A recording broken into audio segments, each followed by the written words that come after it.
सोयाबीनमध्ये दूध ओतून तर पहा.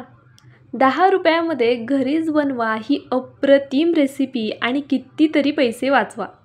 पहा, अतिशय सोप्या पद्धतीने मी आज तुमच्यासोबत ही रेसिपी शेअर करणार आहे. खूप जास्त कमाल होते. एकदा केली तर नेहमी कराल. प्रोटीननी भरलेली आहे ही रेसिपी, त्यामुळे नक्की लहानांपासून मोठ्यांपर्यंत सगळ्यांसाठी करा. सगळ्यांना आवडेल अशीच आहे. रेसिपी कशी करायची ते पाहूया. हाय, हॅलो, नमस्ते. मी पूजा. मी आणि बरंच काही या यूट्यूब चॅनलवर तुम्हा सगळ्यांचं अगदी मनापासून स्वागत करते. तर पहा, इथे मी सोयाबीन वडी घेतली आहे. सोयाबीन वडी बहुतेक वेळा मोठीसुद्धा येते आणि यापेक्षा लहानसुद्धा येते. मी इथे मध्यम अशी ही सोयाबीन वडी घेतलेली आहे. ही सोयाबीन वडी आपल्याला फक्त 5 मिनटं पाण्यामध्ये भिजत ठेवायची आहे. खूप जास्त वेळ नाही. पहा, थोडी निबारच आहे. 5च मिनटं फक्त पाण्यात भिजत ठेवायची आहे. स्वच्छ धुवून घ्यायची आहे, कारण यामध्ये बऱ्यापैकी कचरा वगैरे असतो आणि भरपूर खराब पाणी निघतं. त्यामुळे 5 मिनटं पाण्यात घालून ही फक्त आपल्याला अशी पिळून घ्यायची आहे. तर पहा, इथे मी 5 मिनटं ही सोयाबीन वडी पाण्यामध्ये भिजत ठेवली होती. आता अशी घट्ट पिळून घेते. पाहुणे आल्यावरती ही रेसिपी आवर्जून करा. सगळ्यांना आवडेल अशीच ही रेसिपी आहे. अतिशय सोपी आणि रुचकर, त्याचबरोबर भरपूर पौष्टिक. तर पहा, इथे 10 रुपयाचं जे पॅकेट येतं ना, त्याच पॅकेटमधली ही एवढी मी सोयाबीन वडी घेतलेली आहे. एक पॅकेटमध्ये 3 जणं आरामात खाऊ शकतात. 10 रुपयामध्ये 3 जणांचा हा पोटभरीचा नाश्ता होऊन जाईल. तर पहा, आपल्याला काय करायचं आहे, हे वडी आपण जी पिळून घेतलेली आहे ना, ती एका कढईमध्ये घालून घ्यायची. गॅस चालू आहे आणि यामध्ये आपल्याला रूम टेम्परेचरवरचं दूध घालून घ्यायचं आहे. दूध मी इथे जवळपास 1 वाटी भरून घेतलेलं आहे. थोडं थोडं करून दूध घालणार. जितकं बसेल तितकंच दूध यामध्ये घालायचं आहे. आता 10 रुपयाचं जे हे पॅकेट आहे ना, यामध्ये आपल्याला जवळपास अर्धी वाटी दूध लागणार आहे. लहान वाटी दूध आहे. आपण सोयाबीन आधी थोडा वेळ भिजत ठेवले होते, त्यामुळे हे सोयाबीन जास्त दूध पिणार नाही आहेत.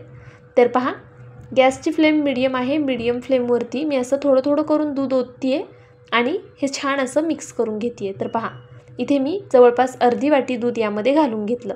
एवढं दूध पुरेसं आहे. आता मीडियम फ्लेमवर कमीत कमी 3 मिनटं आपण हे असंच परतवून घेऊया. तर पहा, हे छान असं परतवून घ्यायचं, म्हणजे ह्याचा जो रंग आहे ना, तो थोडा बदलला जाईल. सोयाबीनचा जो स्वतःचा उग्र वास असतो तो सुद्धा निघून जातो अशा पद्धतीने परतवून घेतल्यामुळे. आणि आपण यामध्ये दूध घालून हे परततो, त्यामुळे त्याला एक क्रीमी टेक्स्चर येतं.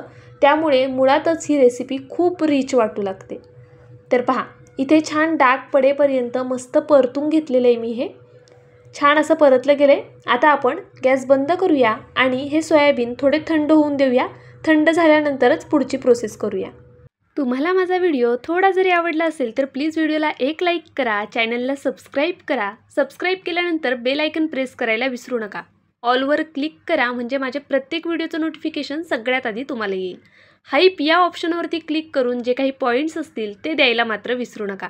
तुमचं एक लाईक, एक सबस्क्राईब आणि हे हाईपचे पॉईंट्स माझ्यासाठी खूप मोलाचे आहेत. छानशी कमेंट करा. चला रेसिपीकडे वळूया. तर इथे पहा, मी सोयाबीन छान थंड करून घेतलेले आहेत. आपण असा हात लावला तर भाजणार नाही अशा पद्धतीने थंड करून घ्यायचे. इथे मी एक तोडून दाखवते तुम्हाला. पहा, व्यवस्थित असं भिजले गेलेलं आहे. आपण हे परतून घेतल्यामुळे थोडंसं कडक झालेलं आहे. आता आपल्याला हे मिक्सरच्या भांड्यात घालायचे अशा पद्धतीने आणि यामध्ये आपण काही अजून जिन्नस ॲड करूया. तर पहा, मिक्सरच्या भांड्यात घालून घेतलं की यात सगळ्यात आधी लसूण पाकळ्या घालायच्यात आपल्याला. लसूण पाकळ्या आवर्जून घाला. इथे जवळपास 10-12 लसणाच्या पाकळ्या घातलेल्या आहेत मी. त्याचबरोबर थोडंसं अद्रकसुद्धा मी यामध्ये घालून घेणार आहे. अद्रकमुळे खूप छान फ्लेवर येतो. त्याचबरोबर हिरवी मिरची. अद्रक लसूण म्हटलं की हिरवी मिरची तर हवीच. इथे मी 3 हिरव्या मिरच्या घेतलेल्या आहेत. तिखट तुम्ही तुमच्या आवडीनुसार कमी जास्त करू शकता. मला थोडं जास्त तिखट आवडतं म्हणून मी 3 मिरच्यांचा वापर केला आहे. तुम्हाला कमी तिखट आवडत असेल तर तुम्ही 2च मिरच्या घातल्यात तरीसुद्धा चालणार आहे, किंवा वाढवल्यात तरी चालेल. तर पहा, ऑन ऑफ मोडवर मी अशा पद्धतीने हे वाटून घेतले. आपल्याला यामध्ये अजिबात पाण्याचा वापर करायचा नाही आहे. जरासुद्धा पाणी न घालता हे छान असं वाटून घ्यायचं आहे. अगदी बारीक करायचं नाही, असं दरदरीतच राहायला हवं आहे. ही गोष्ट महत्त्वाची आहे, लक्षात घ्या. पहा, मी इथे असं दरदरीतच हे वाटून घेतलं आहे छान असं. आता हे संपूर्ण बॅटर एका पसरट भांड्यामध्ये काढून घेऊया.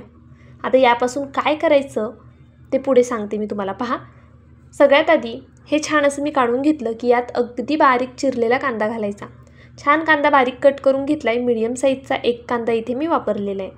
तुम्ही किती क्वांटिटीत करताय त्यानुसार तुम्हाला प्रत्येक साहित्याचं प्रमाण कमी जास्त लागू शकतं. इथे मी 3-1 चमचे पांढरे तीळ घालून घेते. पांढरे तीळ आवर्जून घाला, त्यामुळे या रेसिपीमध्ये एक वेगळी चव येते आणि पांढरे तीळ मध्ये मध्ये दाताखाली आले की ते खायलासुद्धा छान लागतात. ही रेसिपी अजून जास्त पौष्टिक होते.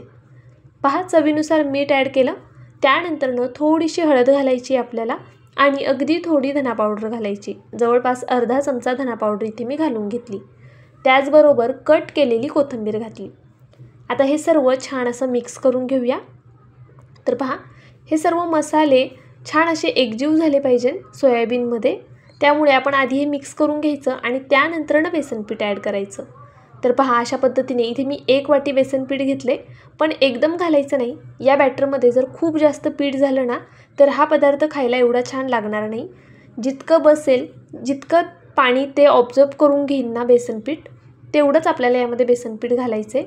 तर पहा, इथे मी एक संपूर्ण वाटी नव्हती ही, जवळपास 1 वाटीला कमी बेसन पीठ होतं. तर मी अशा पद्धतीने थोडं थोडं करून घालते आहे, म्हणजे अंदाज येईल की किती घातलं पाहिजे.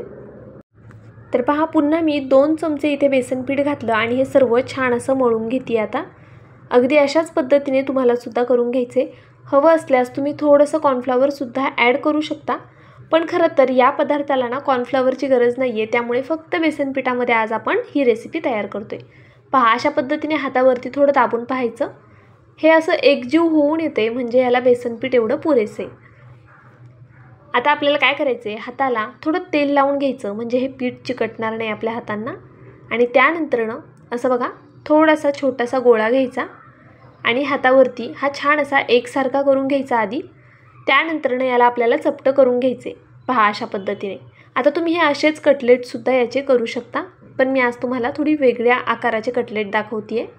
तर पहा, अशा पद्धतीने आपण एक स्टिक घेतलेली आहे आणि त्याला हे असं छान गोलाकार करून घेऊया. म्हणजे काय होतं, आतपर्यंत तेल जातं आणि ते व्यवस्थित तळलं जातं. त्यामुळे हा पदार्थ खायला जास्त छान लागतो. तर पहा, अशा पद्धतीने मी हे सर्व दाबून घेते आहे. अगदी हलक्या हाताने दाबून घ्यायचे आपल्याला आणि अलगद अशी ही स्टिक काढून घ्यायची आहे. पहा, अशा पद्धतीने. तर इथे मी अशी ही स्टिक काढून घेतली. जर तुमच्याकडे ही स्टिक नसेल ना तर तुम्ही याला वेगळा कोणताही आकार दिलात तरीसुद्धा चालणार आहे. गरजेचं नाही आहे की अशाच पद्धतीने आकार दिला पाहिजे. पण पहा, असा आरपार होल असेल ना तर हे लवकर असं छान तळलं जातं आणि आतपर्यंत छान कुरकुरीत होऊन जातो. त्यामुळे मी अशा पद्धतीने आकार दिलेला आहे. तुम्ही गोलसुद्धा देऊ शकता किंवा मग जसा तुम्हाला आवडेल, चपटा वगैरे अगदी तुम्हाला आवडेल त्या पद्धतीचे आकार नक्कीच तुम्ही देऊ शकता. इथे मी अजून एक तुम्हाला करून दाखवते आहे. हातावरती आधी हे पीठ थोडं मळून घ्यायचं, ह्याचा गोळा करायचा आणि त्यानंतरनं चपटं करून अशा पद्धतीने ह्याला स्टिक आतमध्ये ठेवून याला आकार देऊन घ्यायचा आहे. पहा, जरा बोटांचे ठसे यावरती उमटले ना तर हे दिसायला अजून जास्त छान दिसतात. तर अशा पद्धतीने मी हे एक प्रकारे कबाब करून घेतलेले आहेत. संपूर्ण कबाब आपले तयार झालेले आहेत. पहा, तर इथे मी टोटल 6 कबाब केलेले आहेत. 10 रुपयांमध्ये 6 कबाब. जर तुम्ही बाहेर घ्यायला गेलात तर आरामात तुमची 500ची नोट जाणार. बघा, 10 रुपयामध्ये एवढा स्वस्त पदार्थ आपण जर घरी करू शकतोय तर का बाहेर जायचं. आणि अतिशय छान होतो, खरं सांगते, खूप जास्त चविष्ट होतात. नक्की एकदा ट्राय करा. जेव्हा तुम्ही कराल ना तेव्हा तुम्हाला समजेल की खरंच किती छान आहे हा पदार्थ.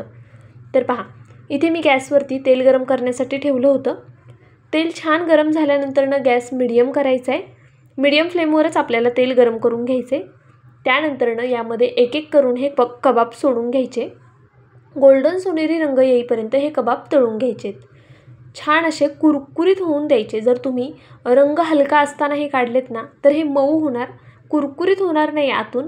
त्यामुळे शक्यतो छान असा रंग येईपर्यंत तळून घ्यायचे. पहा, अशा पद्धतीने.